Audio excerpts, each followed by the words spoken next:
try and get this window trim off here. And I'm gonna be working with one hand trying to get the trim clips off, so you might have to be patient with me. You have to get back behind the clip with this tool, and then it'll release it. So you kind of have to work at it and get in behind the clip and pull it off. So you see underneath there's a clip, right? So that clip is actually pulled up, but you got to get in behind that clip and then get it off the lip in the back, and it'll pull off of there. So we got one on the other side, it looks like here. We'll pull that off. I'm surprised there's even anything holding as much rust as there is. But underneath there, you see how easy that is? Just pull that off of there. So then we can take that whole piece and just slide it out, I guess. Yeah, we'll just slide that out. And we got to be careful with that because it's in good shape and I want to keep it. So this upper part, same thing, kind of get underneath there. And again, working with one hand here, find the clip, and then work your way around it. Looks like that's right there.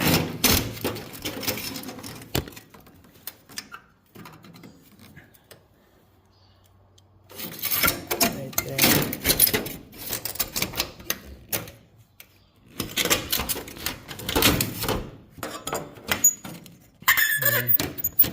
That one. So we can pull that off there. See, these clips are pretty rotten. There's not a whole lot left of them.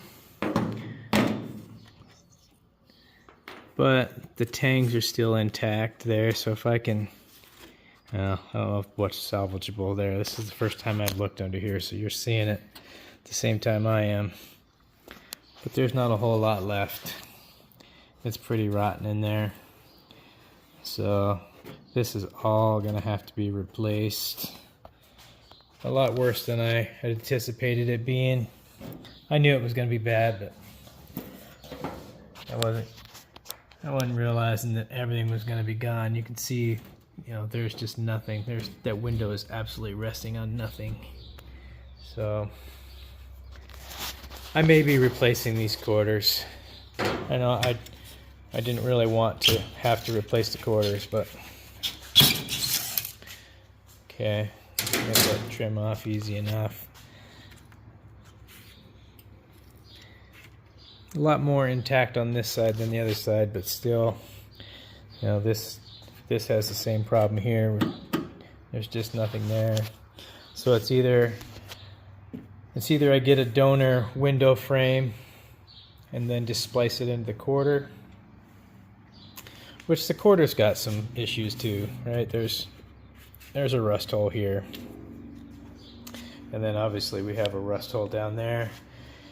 You know, there's issues. It might warrant just replacing these quarters. So I could spend a couple of days probably easy splicing in metal to this, or just replace these panels. Like this rear window to trunk panel here, probably just going to order up one of those. The downside is with the roof, the only way to get this section here is to buy an entire roof panel, which I don't know if I want to do. You can see the roof has got some issues. Somebody had jumped off of a house and onto the roof of the car and dented it all in. So you can see, you know, there's a significant amount of body work that needs to be done. There's low spot, low spot, low spot. This has actually started to rust through here. You can see, you know, if you get just the right angle, you can see daylight through there. And you see that there, you can actually see daylight through there. So So I might be fooling myself. I might be up against just replacing these quarters, which honestly, it's probably going to be less work to just drill out all the spot welds and pull those quarters off. Once I start stripping this paint, I think I'm going to find a lot more issues like that. You know, this whole rear window and trunk I knew was going to be my worst hurdles to get over. The place that it was parked next to a house, and the water was coming off of the house and landing directly on top of the car, and here. So when the water hit the windshield, it would roll down and obviously sit there, right? Sit there, and it just rotted that out. So you could see witness marks in the trunk where the trunk was like half full of water. Let me open the trunk and we'll show you.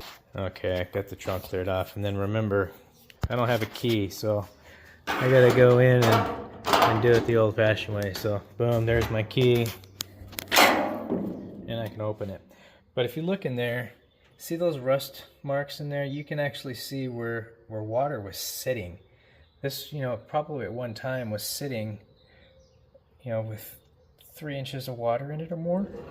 There's all those water marks where water had been sitting in there. So if water was running right off of the house and pretty much funneling right into the trunk, it wouldn't take long for that to fill up with water.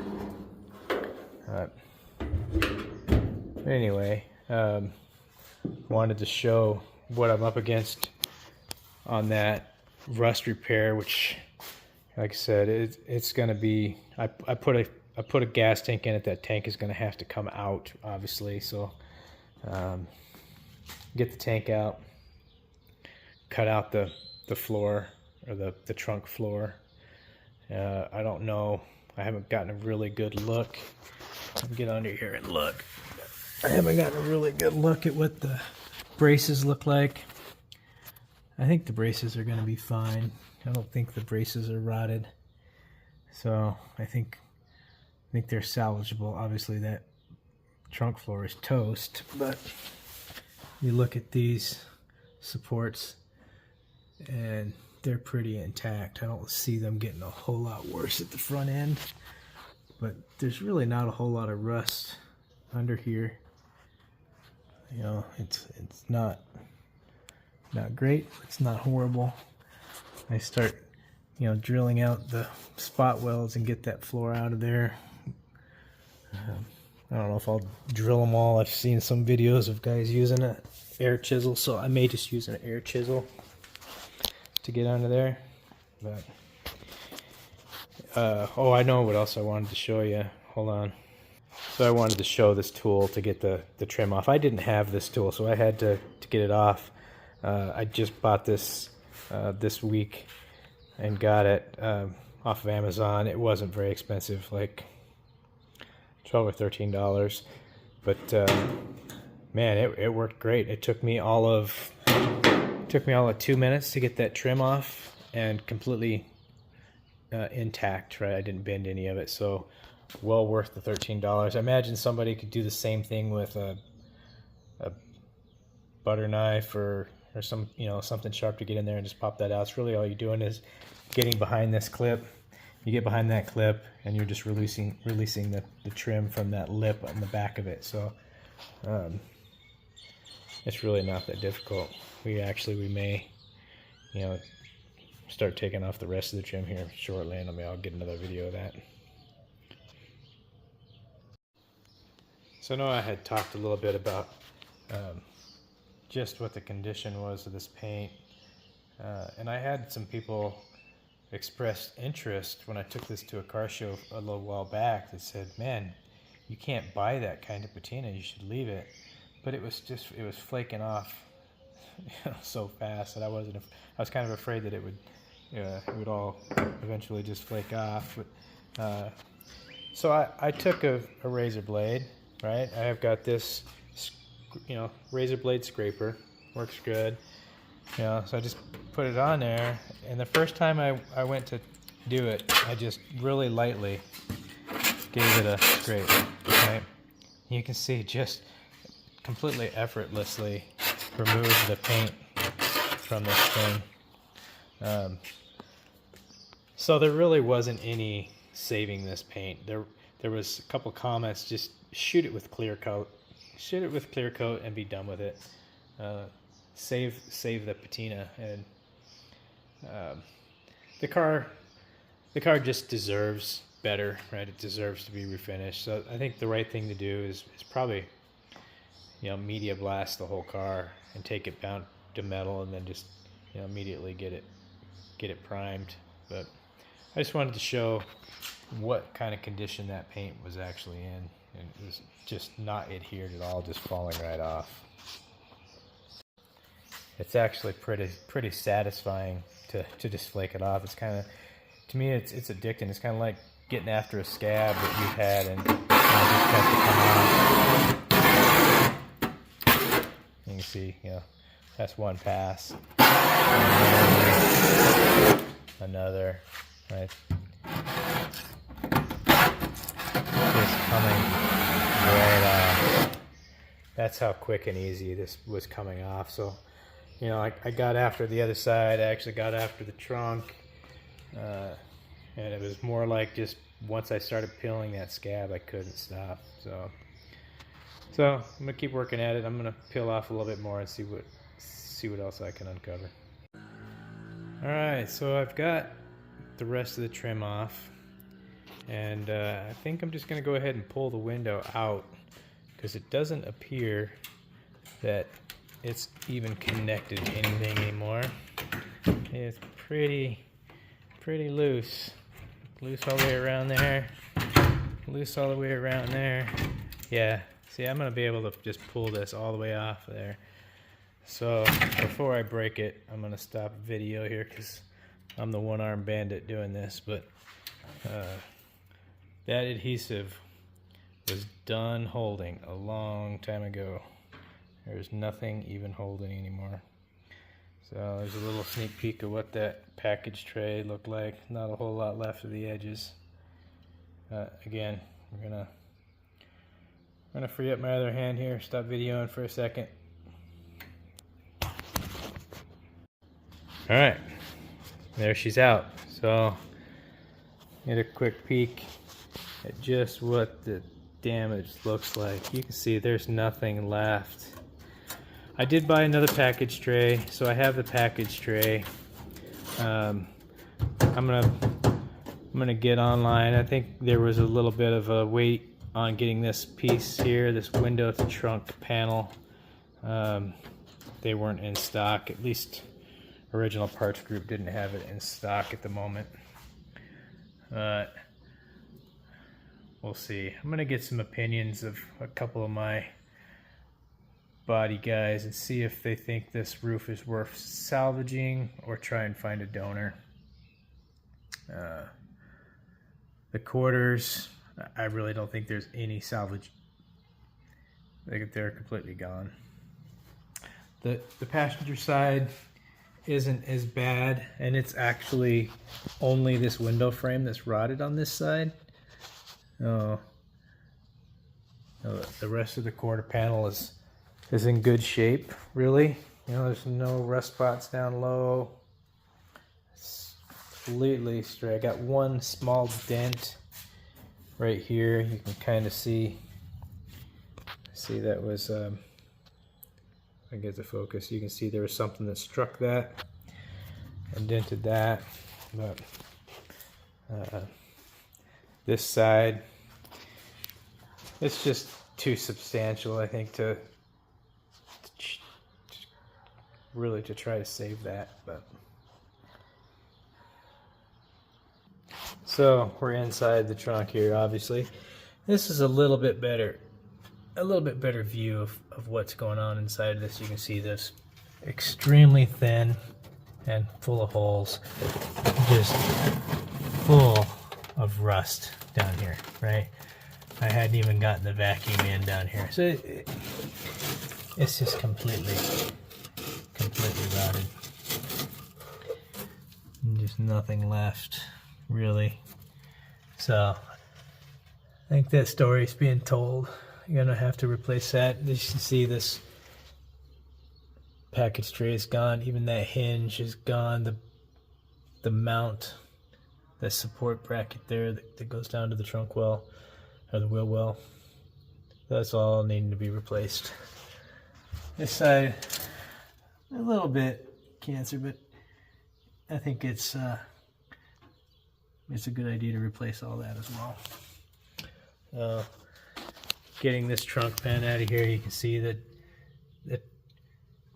rust had really gotten pretty far. You can get that epoxy out of there. Start drilling those out, getting those spot welds out, at least on the edges. See if I can sneak in I was hoping there'd be enough metal to attach the replacement pan to this metal the right way there, which is, down under this lip. But the rest of the metal's in good shape. The wheel well's in good shape. Very minimal rust in there. It's all salvageable.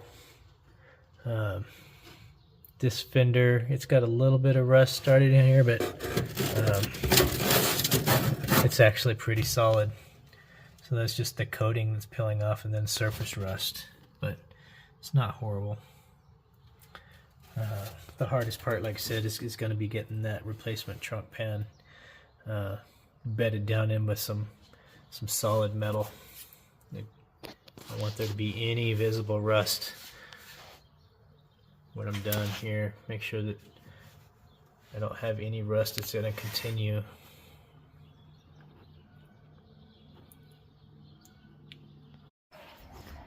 So I guess what it comes down to is I'm ordering a bunch of parts. I'm going to have to order a roof skin. I'm going to have to order both quarters. So drivers, passengers. I got to order the side supports for the package tray. You can see in here the side supports are completely rotted out for the package tray, so those got to be ordered. I got to order I think they call this the window to trunk panel. So I gotta order one of those and wait for them to come in. So I'll probably get to work on the interior next. I'm gonna strip the interior, get ready for that. I gotta figure out if I'm gonna go back green in the interior, if I'm gonna go black. I kind of think I might go black on the interior, and then the color that I want to do on this is gonna be a real dark green that will almost look black at night or in low light, but then in the sunlight will look green with kind of some pearl in it. Got to do some research, find out a little bit more on that paint, but that's what I want to do. So I don't know if I'm going to go black on the interior or go green. I kind of think black is a little bit more universal, looks a little better, a little bit more modern, timeless. The green kind of just faded out back in the 70s. Really, that green interior doesn't do much for me. So anyway, we got to hang it up for the day. My son's got football, so I got to go take care of that. We'll be signing off for now.